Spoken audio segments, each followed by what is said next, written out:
Mimořádná bezpečnostní opatření a desítky ozbrojených policistů. Na zámku v Bečově nad Teplou dnes do nové expozice stěhovali relikviář svatého Maura. Po korunovačních klenotech druhou nejcennější zlatnickou památku na českém území. Teď si ho budou moct návštěvníci prohlédnout ve speciálním skleněném trezoru. Relikviář svatého Maura teprve po třetí odnalezení opustil trezorovou místnost na státním zámku v Bečově. Třetí nachystaný, takže před. S přesunem do nové expozice pomáhalo několik desítek policistů a další bezpečnostní složky ministerstva vnitra. Schránku s ostatky přineslo 6 lidí ze státního zámku do zrekonstruovaného Pluhovského paláce. Cesta schránky měla připomínat procesí, jako když v minulosti relikviář vynášeli při historicky významných událostech.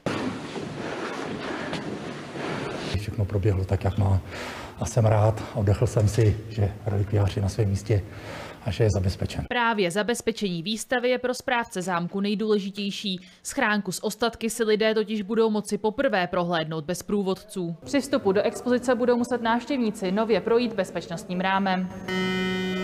Budou tu kustodi, budou tu dohledová zařízení, ale myslím, že se nemusíme obávat toho, že by se expozice ničila. Rekonstrukce paláce a výstava vyšly na 250 milionů korun. Relikviář je nyní umístěný v jedinečném trezoru, na kterém se podíleli čeští skláři.